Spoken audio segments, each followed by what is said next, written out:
Today we're counting down romance action anime that somehow dodge filler, keep emotions punching, and never waste an episode, blending love, chaos, and swords so smoothly you forget to skip intros entirely.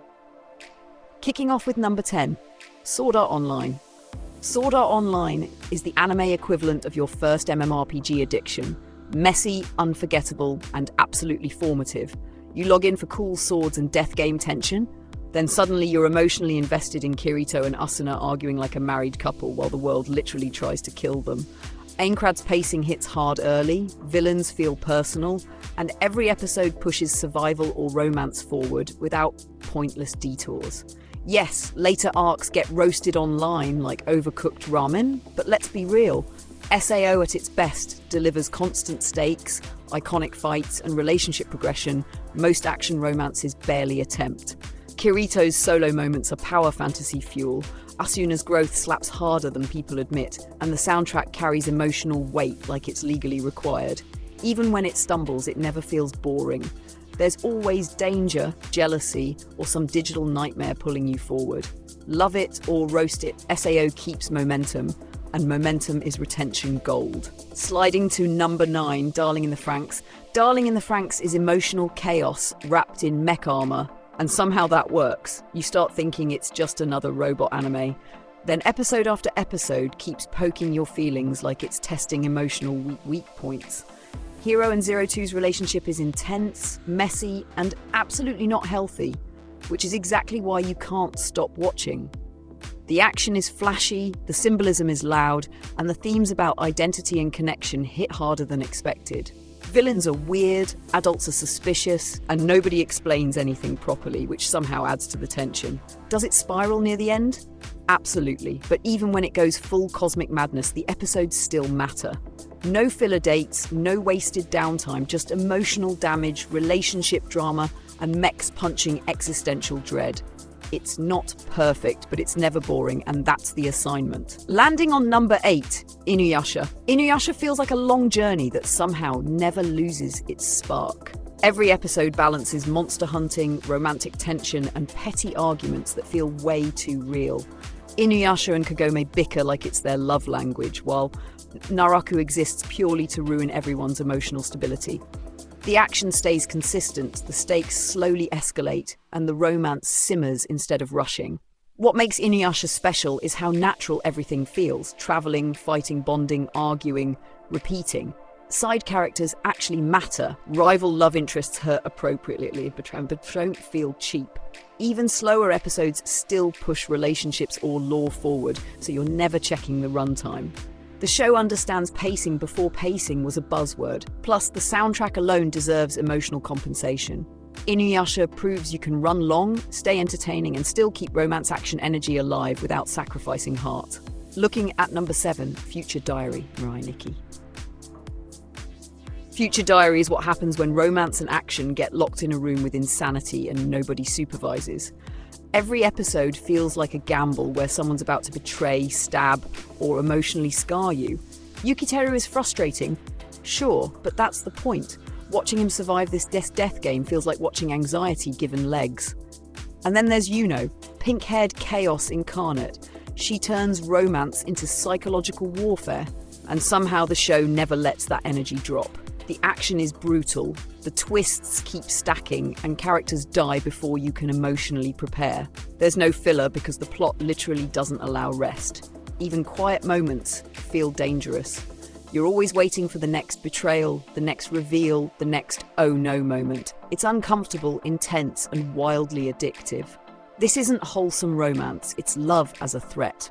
Crashing into number 6, Chivalry of a Failed Knight. Chivalry of a Failed Knight wastes zero time pretending. Episode 1 establishes romance, rivalry, and power scaling immediately, then just keeps delivering. Ikki being labelled weak while casually outworking everyone is satisfying in the most grounded way possible. Stella isn't sidelined either. She's strong, emotional, and actually communicates, which already puts this anime above half the genre. The action scenes are clean, fights have clear stakes, and every episode pushes either character growth or relationship development. No endless misunderstandings, no artificial delays. When problems show up, they get addressed. That's rare. The villains are standard, but they serve their purpose, pushing Iki to prove everyone wrong. Romance doesn't interrupt the action, it fuels it. This show knows exactly what it is and executes confidently. It's short, sharp, and respectful of your time, which makes every episode count. Stepping up number 5, the rising of the shield hero. Shield hero starts angry and never fully lets that rage go, and that's why it works. Naofumi's betrayal hits hard, and the anime commits to making you sit with that bitterness. Every episode builds on his distrust, survival mindset, and slow climb back toward humanity. The action is tense because he can't just overpower everything, and the romance elements grow subtly through loyalty and shared trauma. Villains are genuinely infuriating, which makes victories feel earned. Even slower episodes focus on world building, party dynamics, or moral dilemmas instead of filler nonsense. Raphtalia's growth parallels Naofumi's healing, and that emotional core keeps things grounded. The show understands consequences, and that weight carries episode to episode. You're always invested because the wounds don't magically disappear. Shield Hero keeps momentum by respecting pain, progress, and payoff. Charging into number 4, Noragami. Noragami is pure personality-driven storytelling. Yato is a broke, shameless god with big dreams and zero dignity, and somehow that makes everything better.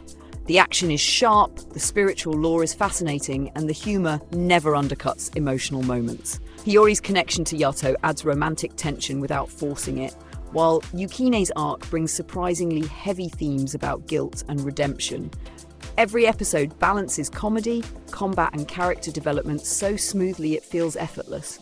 Villains challenge beliefs, not just strength, which keeps conflicts interesting. Even standalone episodes feed into larger emotional arcs, and when Noragami decides to get serious, it hits hard. There's no wasted time, just gods, trauma, jokes, and swords. It's the kind of anime where you laugh, then suddenly realize you're emotionally invested. That's retention magic. Approaching number 3, Guilty Crown. And here's the cliffhanger moment. Trust me, number 3, it'll mess with your head in the best way possible. Guilty Crown is stylish chaos with emotional whiplash built in. Shu's transformation from timid to terrifying is uncomfortable, intentional, and gripping. The romance feels fragile, like it might shatter any second, which keeps tension high. Action scenes are flashy, but they always serve the story's descent into moral ambiguity. Power comes with consequences, and the anime refuses to let you feel comfortable about it. Characters make awful decisions, ideals clash, and the cost of leadership becomes brutally clear. The soundtrack elevates everything, turning emotional beats into unforgettable moments. It's not an easy watch, but it's a compelling one. Every episode pushes the narrative forward, deeper into tragedy, obsession, and sacrifice. Guilty Crown commits fully, and that commitment sticks. Locking in number 2, ReZero starting life in another world. ReZero weaponizes suffering and somehow makes romance the emotional anchor. Subaru's resets aren't power-ups, they're trauma loops, and every episode builds on that psychological toll. The action is intense because failure actually hurts, and victories feel earned through pain. Emilia and Rem aren't just love interests, they represent different emotional paths Subaru could take. Villains are terrifying because knowledge doesn't guarantee survival. The pacing stays tight by constantly escalating stakes, revealing lore, and deepening character psychology.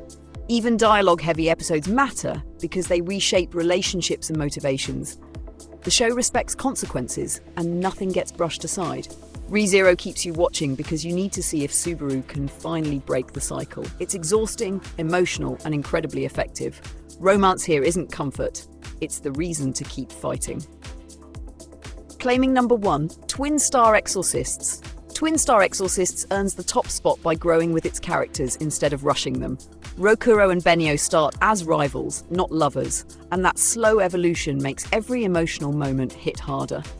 The action is consistent, the stakes escalate naturally, and the world building keeps expanding without confusion. Villains aren't just obstacles, they challenge ideals, fate, and responsibility.